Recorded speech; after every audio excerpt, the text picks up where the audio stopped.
lembaga tertinggi negara Republik Indonesia yang seharusnya merdeka, berdaulat, adil dan makmur.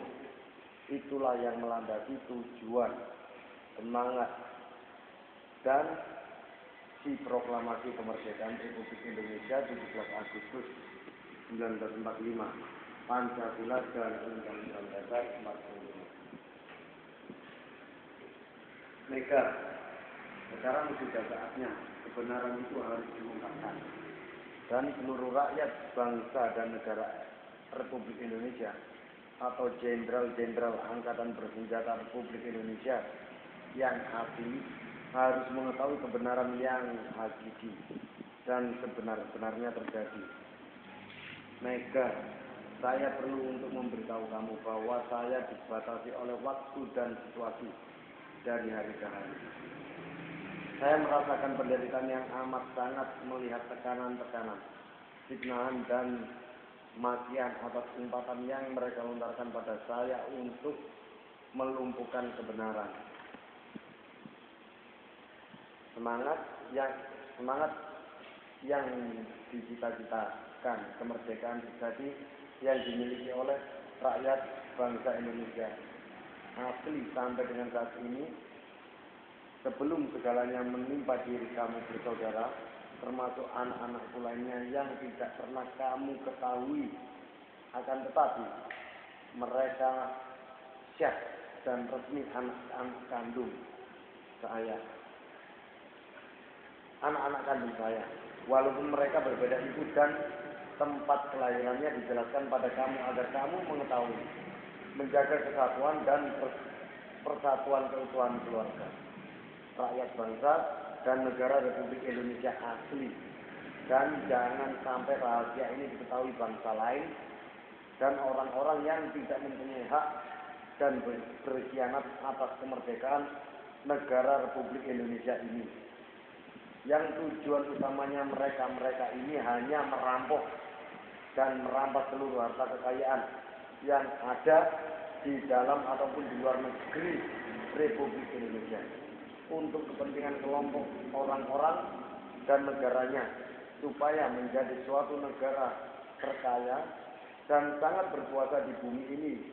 Daripada tempo itu mereka menggunakan kekuatan angkatan darat mengatasnamakan Partai Komunis Indonesia yang sekaligus jadi tumbalnya Raja Wali, mendapatkan dukungan dua orang kepala negara yang berkuasa di saat tahun-tahun itu untuk merebut kekuasaan dari tangan saya dengan menyuruh dan memperalat 3 orang perwira tinggi angkatan darat untuk membawa dari Jakarta sebuah surat sebanyak 2 halaman yang telah dibuatnya.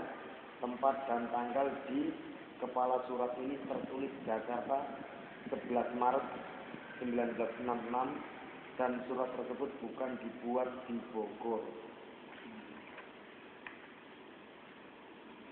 Bukan pemikiran dan tidak pernah dibuat oleh tangan saya. Apalagi membubuhi tanda tangan. Saya menulis sebuah saran sebagai disposition di samping kiri halaman kedua, bertuliskan sebagai berikut. Sebaiknya jangan akan menggantikan saya seorang jenderal senior. Sekali lagi, saya katakan kepada kamu bahwa surat perintah 11 Maret 1966 itu adalah Gub de Eid. Mereka sengaja datang dari Jakarta untuk menjumpai saya di istana,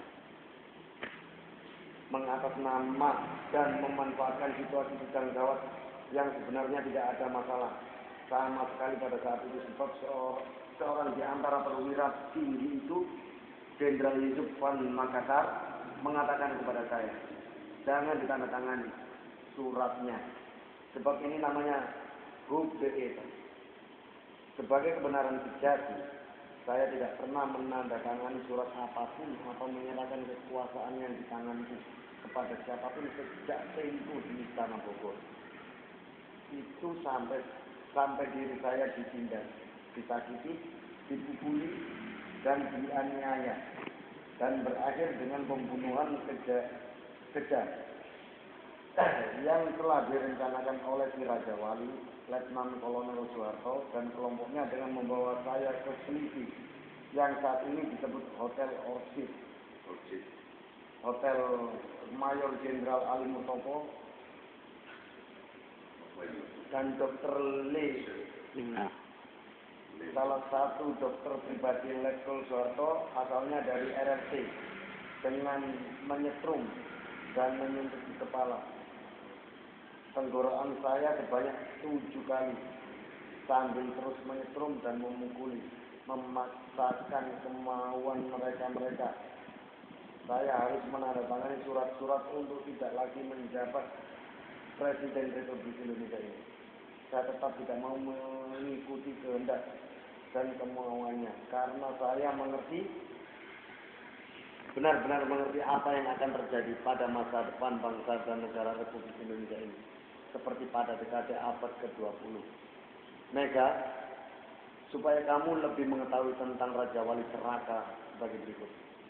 Untuk imbalan dari perbuatan Letkol Soeharto dan kelompoknya yang berpikir telah berhasil membunuh saya dan mati, maka Raja Wali Letkol Soeharto dan antek-anteknya harus membayar dan membalas jasa-jasa dan dukungan moral dan material yang diberikan oleh RRC dan 2 kepala negara asing lainnya untuk gantikan saya menjadi presiden di negara Indonesia. Harus bisa menyusun dan mendapatkan seluruh kekayaan, membagi keuntungan dari semua kekayaan yang ada dimiliki bangsa dan negara RI dan membaginya kepada pensupport. Tugas utama dari RRC untuk Letkol Soeharto di Indonesia adalah: pertama, harus mengambil dan membawa keluar dari dalam tangan bangsa dan negara Republik Indonesia semua kekayaan dan aset-aset dalam tempo 25 tahun masa jabatannya. Kedua, sesudah tempo itu berlalu, Letkol Soeharto harus memperbaiki hubungan politik ekonomi dengan bangsa-bangsa negara asing itu. Ketiga, harus terus bisa menekan population bangsa Indonesia ini.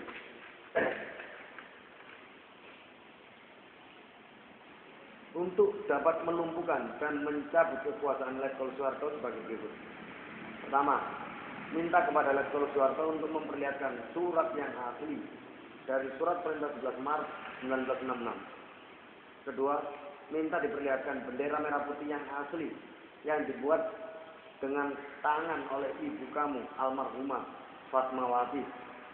Ketiga, laporkan semua penyelewengan keuangan, inflasi dan lain-lain yang terjadi di negara Indonesia secara terbuka kepada US Government Federal Reserve atau IDGA dan World Bank dan International Code di Jenewa, Swiss dan Amsterdam, Holland. 4.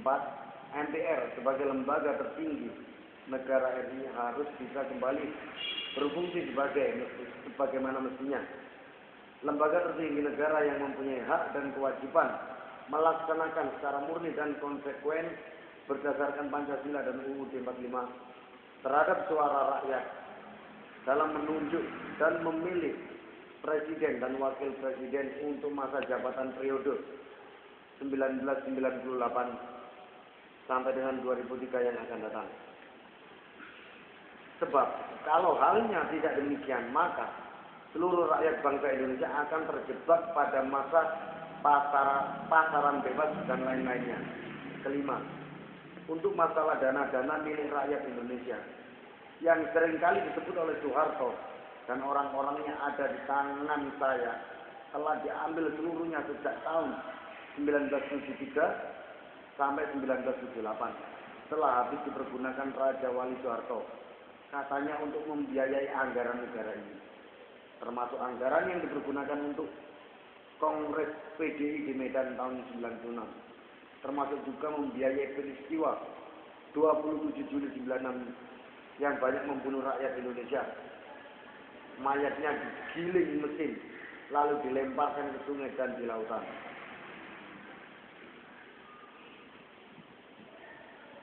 Saya sudah tetapkan orang-orang yang berhati mulia, di garis bawah untuk kalimat ini, sebagai pewaris utama dan penerus perjuangan cita-cita kemerdekaan atau bertanggung jawab penuh atas keberlangsungannya kehidupan kemerdekaan yang berdaulat untuk keadilan dan kemakmuran rakyat bangsa dan negara Republik Indonesia ini untuk selama hayat di kandung badan, ataupun menolong kamu bersaudara untuk menjadi pemimpin-pemimpin yang adil, mulia saat ini dan seterusnya dengan mengutamakan kepentingan hidup dan kehidupan rakyat bangsa dan negara Indonesia di atas semua kepentingan pribadi dan diri sendiri. Sekali merdeka tetap merdeka. Atas nama bangsa Indonesia, Soekarno. Kusno menerima amanah. Ini bahasa kembali tadi yang dimaksud tidak boleh siapa tahu apa siapa yang mengetahui bahasa ini kembali dengan katanya mati, ya namanya mati-mati. Tapi kan ada mati beberapa macam mati, mati suri, mati beneran, mati tidak, kurungan. Orang Jawa tidak siluman, kalau orang Jawa Barat inilah saja. Mulanya di sini tanggal berapa ini? Bali 11 Maret 1997. Katanya kan berita dunia mengatakan matinya tahun 70 ada masuk saja. Ini tulis sendiri di meja di kamar. Pastikan mereka hati-hati perjuangan itu selesai juga. Revolusi juga belum selesai itu tadi kembali jalan lalu harus bismillah. Tapi Mbak Mega ini sudah waktu mau jadi presiden kan kita bela-bela dia mati-mati ya. Kita ini murni orangnya apa di dalamnya. Nah sedangkan kalau kita aset kita ini murni keturunan dari Majapahit pendiri kerajaan putih apa tahun Banyuwangi itu. Petahnya adanya Mataram, kita meneruskan ke Mataram, mana perjanjian 1820 kan pakai Sastur itu lahir. Kenapa sama komando sebelum azan ada di kita sokong namanya itu kan. Ini cerita gitu loh. Mulanya semua orang tua berserah khusus. Bapak juga ke Indonesia Timur setelah dipanggil Sultan Negoro Palu, dia diambil ke dua kan itu cabang dari Mataram hukum. Palu itu mulanya dinamakan Palu dibangun dulu bandara sana.